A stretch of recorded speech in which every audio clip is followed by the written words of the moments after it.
ನಾನು ಮಾಧ್ಯಮದ ಸ್ನೇಹಿತರ ಮುಖಾಂತರ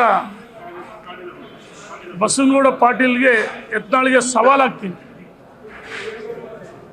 ಕಾಂಗ್ರೆಸ್ ಏಜೆಂಟ್ರಂತೆ ಮಾತಾಡ್ತಿದ್ದೀರಿ. ಭಾರತೀಯ ಜನತಾ ಪಾರ್ಟಿಯ ಕರ್ನಾಟಕ ರಾಜ್ಯದ ಅಧ್ಯಕ್ಷ ಸನ್ಮಾನ್ಯ ವಿಜೇಂದ್ರ ಅವರ ಮತ್ತು ನಮ್ಮ ಪ್ರಶ್ನಾತೀತ ನಾಯಕ ಯಡಿಯೂರಪ್ಪನವರ ವಿರುದ್ಧವಾಗಿ ಮಾತಾಡಿದರೆ ಸಿದ್ದರಾಮಯ್ಯ ನೇತೃತ್ವ ಸರ್ಕಾರ ಹೆಚ್ಚು ಅವರಿಂದ ಕೆಲಸ ಮಾಡಿಸ್ಕೊಳ್ಬೋದು. ಮತ್ತು ಬಿಜಾಪುರದಲ್ಲಿ ಯಾವ ಒಬ್ಬ ಪ್ರಭಾವಿ ಸಚಿವರ ಜೊತೆ ಮ್ಯಾಚ್ ಫಿಕ್ಸ್ ಮಾಡ್ಕೊಂಡಿದ್ದೀರಿ. ತನ್ನನ್ನು ಬಿಟ್ಟರೆ ಬೇರೆ ಯಾರ್ದು ಬಿಜಾಪುರ ಜಿಲ್ಲೆಯಲ್ಲಿ ಆಯ್ಕೆ ಆಗಬಾರ್ದು. ಒಳ ಒಪ್ಪಂದ ಮಾಡಿಕೊಂಡು ಆಯ್ಕೆ ಆಗಿದ್ದೀರಿ. ಯಾರಿಗೆ ಗೊತ್ತಿಲ್ವಾ? ನೋಡಿ, ಕೋವಿಡ್ನಲ್ಲಿ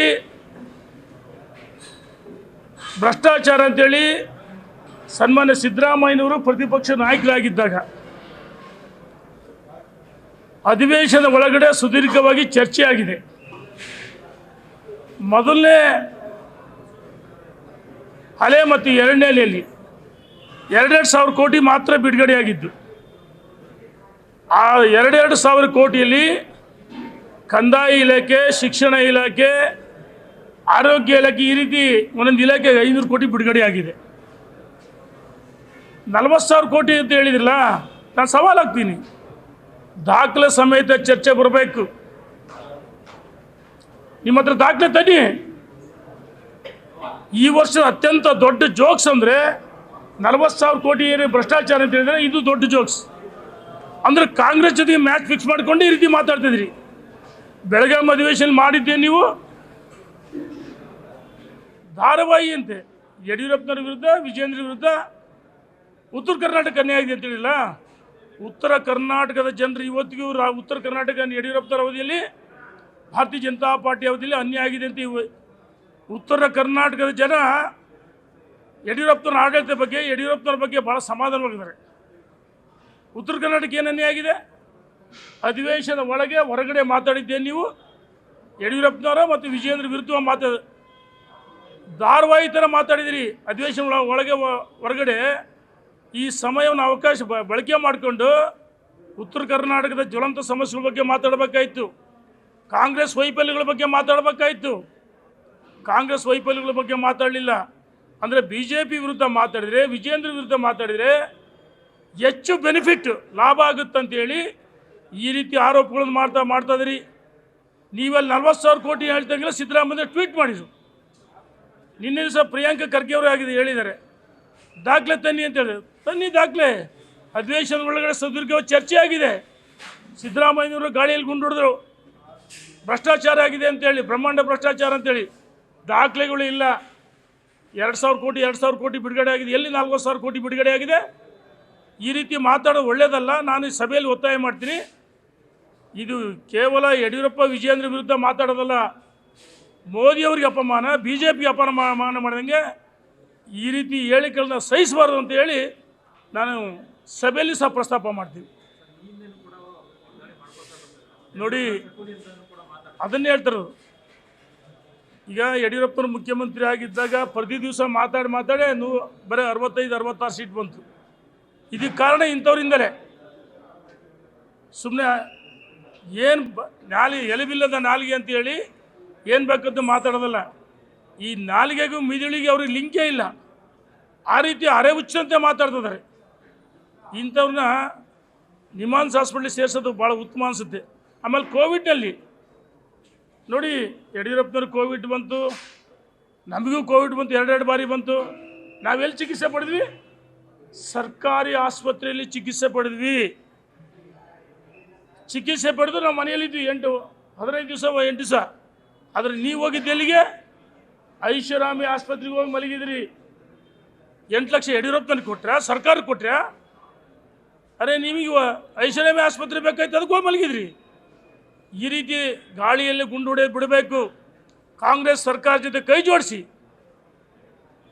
ಇವತ್ತು ನಿಮ್ಮ ಹೋರಾಟ, ನಮ್ಮ ಹೋರಾಟ, ಭಾರತೀಯ ಜನತಾ ಪಾರ್ಟಿ ಹೋರಾಟ ಕಾಂಗ್ರೆಸ್ ವಿರುದ್ಧ ಸಂಘರ್ಷ ಮಾಡಬೇಕು. ಕಾಂಗ್ರೆಸ್ ರಾಜ್ಯದಲ್ಲಿ ಸಂಪೂರ್ಣ ವಿಫಲವಾಗಿದೆ. ಬರಗಾಲದ ತತ್ತರಿಸಿ ಹೋಗಿದ್ದಾರೆ 223 ತಾಲೂಕು 223 ತಾಲೂಕಿಗೆ ಹಣ ಬಿಡುಗಡೆ ಆಗಿಲ್ಲ. 2,000 ರೂಪಾಯಿ ಅಂದರು, 2 ರೂಪಾಯಿನೇ ಬಿಡುಗಡೆ ಮಾಡಿಲ್ಲ. ಇದೇ ನಮ್ಮ ಸರ್ಕಾರ ಯಡಿಯೂರಪ್ಪನವ್ರು ಇದ್ದಾಗ 1 ಎಕರೆಗೆ 13,000 ರೂಪಾಯಿ ಬಿಡುಗಡೆ ಮಾಡಿದರು. ಇವತ್ತು ಕಾಂಗ್ರೆಸ್ ಸರ್ಕಾರ ಹಣ ಬಿಡುಗಡೆ ಆಗಿಲ್ಲ. ಜಮೀರ್ ಅಹಮದ್ ಹೇಳಿಕೆಗಳು ಎಷ್ಟು ವಿಕೃತ ಹೇಳಿಕೆಗಳು. ಸಿದ್ದರಾಮಯ್ಯ 10,000 ಕೋಟಿ ಅಂತ ಹೇಳಿದರು ಮೌಲ್ಯಗಳು ಸಮಾವೇಶದಲ್ಲಿ. ಇದನ್ನು ಟೀಕೆ ಮಾಡಿದರೆ ಇದ್ರದ್ದು ಹೋರಾಟ ಮಾಡಬೇಕು.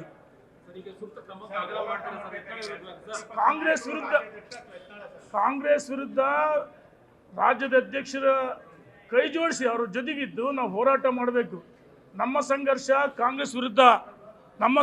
ಕಾಂಗ್ರೆಸ್ ವಿರುದ್ಧ ಹೋರಾಟವಿನ ಈ ರೀತಿ ದಿನಕ್ಕೊಂದು ಹೇಳಿಕೆ ಕೊಟ್ಟರೆ ಎಲ್ಲ ಒಂದು ಕಡೆ ಕಾಂಗ್ರೆಸ್ಸಿನ ಫಲಾನುಭವಿಯಾಗಿ ಕಾಂಗ್ರೆಸ್ ಏಜೆಂಟರ ಮಾತಾಡ್ತಿದ್ದಾರೆ. ಇದು ಸರಿಯಲ್ಲ ಅಂತೇಳಿ ಎಚ್ಚರಿಕೆಯನ್ನು ಕೊಡ್ತಾ ಇದ್ದೀನಿ ನಾನು. ಎಸ್, ನಾವು ಒತ್ತಾಯ ಮಾಡ್ತೀವಿ. ನೋಡಿ, ಇವತ್ತು ಯತ್ನಾಳ್ರವರು ಕಾಂಗ್ರೆಸ್ಸಿಂದ ಏನೇ ಲಾಭ ಮಾಡ್ಕೊಂಡ್ರೆ ನಮಗೆ ಗೊತ್ತಿದೆ. ನಾನು ಹೇಳ್ತೀನಿ, ಕೋವಿಡ್ನಲ್ಲಿ ಯಾವ್ಯಾವ್ರು ಅಂತ ಹೇಳಿದ್ರೆ ಈ ವರ್ಷದ ಅತ್ಯಂತ ಕಾಮಿಡಿ ಪೀಸ್ ಅಂದರೆ ಯತ್ನಾಳ್. ಈ ವರ್ಷ ದೊಡ್ಡ ಜೋಕ್ಸ್ 40,000 ಕೋಟಿಯಲ್ಲಿ ಬಿಡುಗಡೆಯಾಗಿದೆ. ಕೋವಿಡ್ ಬಿಡುಗಡೆ ಆಗಿದೆ. ಆಗಿದ್ದು ನಾನು 4,000 ಕೋಟಿ, ಮೊದಲನೆಯಲ್ಲಿ 2,000 ಕೋಟಿ, ಎರಡನೇಲಿ 2,000 ಕೋಟಿ. ಅಧಿವೇಶನದ ಸುದೀರ್ಘ ಚರ್ಚೆ ಆಯಿತು. ಸಿದ್ದರಾಮಯ್ಯನವರು ಪ್ರತಿಪಕ್ಷ ನಾಯಕರಾಗಿ ದಾಖಲೆ ಕೊಡೋಕ್ಕಾಗಿಲ್ಲ, ಭ್ರಷ್ಟಾಚಾರ ಇದೆ ಅಂತ ಹೇಳಿದರು. ಎಲ್ಲಿದೆ ಭ್ರಷ್ಟಾಚಾರ? ಒಂದೊಂದು ಇಲಾಖೆಗೆ 500 ಕೋಟಿ ಬಿಡುಗಡೆ ಆಗಿದೆ. ನೀವು ಐಶ್ವರ್ಯ ಹಾಸ್ಪಿಟ್ಲಿಗೆ ಯಾಕೆ ಹೋದ್ರಿ ಹಂಗಾರೆ? 8 ಲಕ್ಷ ರೂಪಾಯಿ ಯಾರಿಗೆ ಖರ್ಚು ಮಾಡಿರಿ? ಏನು ಸರ್ಕಾರ ಕೊಟ್ಟರೆ, ಯಡಿಯೂರಪ್ಪನವ್ರಿಗೆ ಕೊಟ್ಟರೆ? ಈ ರೀತಿ ಗಾಳಿಯಲ್ಲಿ ಗುಂಡು ಹೊಡೆದು ಬಿಡಬೇಕು.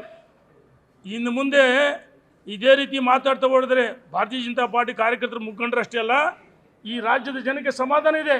ಉತ್ತರ ಕರ್ನಾಟಕದಲ್ಲಿ ನಮಗೆ ಅನ್ಯಾಯ ಆಗ್ತದೆ ಯಾರು ಕೇಳಿದಿರಾ? ಉತ್ತರ ಕರ್ನಾಟಕ ಅನ್ಯಾಯ ಅಂತ ರಾಜ್ಯ ಜನ ಕೇಳಿದಿರಾ? ಎತ್ತಾಳಿಗೆ ಅಧ್ಯಕ್ಷನ ಮಾಡಿರಿ, ವಿಪಕ್ಷ ನಾಯಕರು ಮಾಡಿರಿ, ಯಾರು ಕೇಳಿದಿರಾ?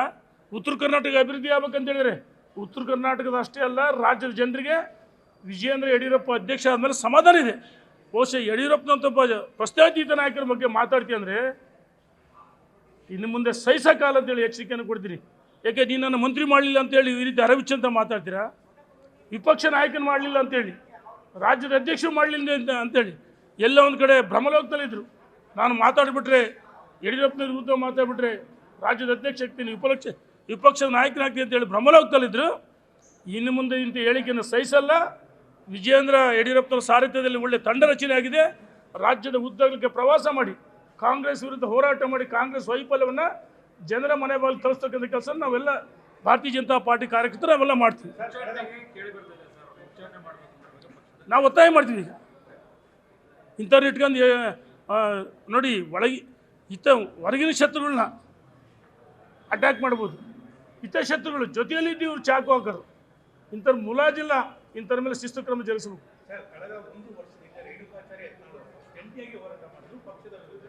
ಪಕ್ಷ ವಿರುದ್ಧ ನೋಡಿ, ಈಗ ಆ ರೀತಿ ನನ್ನ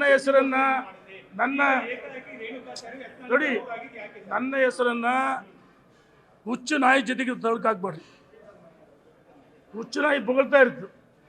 ನಾನು ಹೇಳಿದ್ದೇನು, 2023 ವಿಧಾನಸಭೆ ಚುನಾವಣೆಯಲ್ಲಿ ಸೋಲಿಗೆ ಏನು ಕಾರಣ, ಆತ್ಮಲೋಕನ ಮಾಡಿಕೊಳ್ಬೇಕಂತ ಅಷ್ಟೇ ಹೇಳಿದೆ. ನಾನು ಮೋದಿ ವಿರುದ್ಧ, ಭಾರತೀಯ ಜನತಾ ಪಾರ್ಟಿ ವಿರುದ್ಧ, ಯಡಿಯೂರಪ್ಪ ವಿರುದ್ಧ ಮಾತಾಡಿಲ್ಲ. ಆತ್ಮಲೋಕನ ಮಾಡಿಕೊಳ್ಬೇಕಂತ ಹೇಳಿದೆ. ಈ ದೇಶದಲ್ಲಿ ನರೇಂದ್ರ ಮೋದಿ ಮತ್ತೊಮ್ಮೆ 3ನೇ ಬಾರಿ ಪ್ರಧಾನಮಂತ್ರಿ ಆಗಬೇಕು, ಕರ್ನಾಟಕದಲ್ಲಿ ಹೊಸ ತಂಡ ಬರಬೇಕಂತ ಹೇಳಿದೆ. ಎಷ್ಟು ಮಾತಾಡಿದ್ದೀನಿ ಬಿಟ್ಟರೆ ಭಾರತೀಯ ಜನತಾ ಪಾರ್ಟಿ ವಿರುದ್ಧವಾಗಿ ಮೋದಿ ಯಡಿಯೂರಪ್ಪ ವಿರುದ್ಧ ಒಂದೇ ಒಂದು ಮಾತಾಡಿದರೆ ನೀವು ವಿಡಿಯೋ ತುಣುಕುಗಳು ಕೊಟ್ಟರೆ ನಾನು ರಾಜಕೀಯ ನಿವೃತ್ತಿ ಆಗ್ತೀನಿ. ಈ ವಿದೇಶ ಸಂದರ್ಭ ಯತ್ನಾಳ್ ಮತ್ತೊಮ್ಮೆ ಸವಾಲಾಗ್ತೀನಿ. 40,000 ಕೋಟಿ ಭ್ರಷ್ಟಾಚಾರ ಆಗಿದೆ ಅಂತ ಹೇಳಿದ್ರೆ ನೀವು ದಾಖಲೆ ಬಿಡುಗಡೆ ಮಾಡಬೇಕು, ಬಹಿರಂಗ ಚರ್ಚೆ ಬನ್ನಿ. ಇಲ್ಲದೇ ಇದ್ದರೆ ರಾಜಕೀಯದಿಂದ ನಿವೃತ್ತಿ ಆಗ್ಬೇಕಂತೇಳಿ ನಾನು ಒತ್ತಾಯ ಮಾಡ್ತೀನಿ. ಧನ್ಯವಾದಗಳು. ನಾನು ಯಾರ ವಿರುದ್ಧ ಅಸಮಾಧಾನ ಹೊರಹಾಕಿಲ್ಲ. ಸೋಲಿಗೆ ಏನು ಕಾರಣ, ಈ ದೇಶದಲ್ಲಿ ಮತ್ತೊಮ್ಮೆ ನರೇಂದ್ರ ಮೋದಿ ಪ್ರಧಾನಮಂತ್ರಿ ಆಗಬೇಕು, ಅದು ನಮ್ಮೆಲ್ಲರ ಅಪೇಕ್ಷಿತ, ಅಷ್ಟೇ ನಮ್ಮ ಉದ್ದೇಶ. ನೋಡೋಣ, ಒಂದು ನಿಮಿಷ. ಈಗ ಅಂತ್ಯ ಇದೆ. ಯಾರು ನಾನು ಮಾತ್ರ ನಂದು ಅಂತೇನೆ. ಈಗ ಪ್ರಕಾಶಮಾನವಾಗಿ ದೀಪ ಉರಿತೇ ಇರುತ್ತೆ. ಯಾಕೆ ಉರಿತೆ? ಒಂದೆಸರಿಗೆ ಬರ್ಸ್ಟ್ ಆಗುತ್ತೆ. ಅದಕ್ಕೋಸ್ಕರ ಈ ರೀತಿ ಹೇಳಿಕೆಗಳನ್ನು ಜನ ಕಾರ್ಯಕರ್ತರ ಮುಖಂಡ ಅಷ್ಟೇ ಅಲ್ಲ, ಜನನೂ ಸಹಿಸಲ್ಲ. ಜನನೇ ನಿಮಗೆ ತಕ್ಕ ಪಾಠ ಕಲಿಸ್ತಾರೆ ಅಂತ ಹೇಳಕ್ಕೆ ಇಚ್ಛೆಪಡ್ತೀವಿ. ನಮ್ಮ ಸಂಘರ್ಷ ಕಾಂಗ್ರೆಸ್ ವಿರುದ್ಧ. ನಮ್ಮ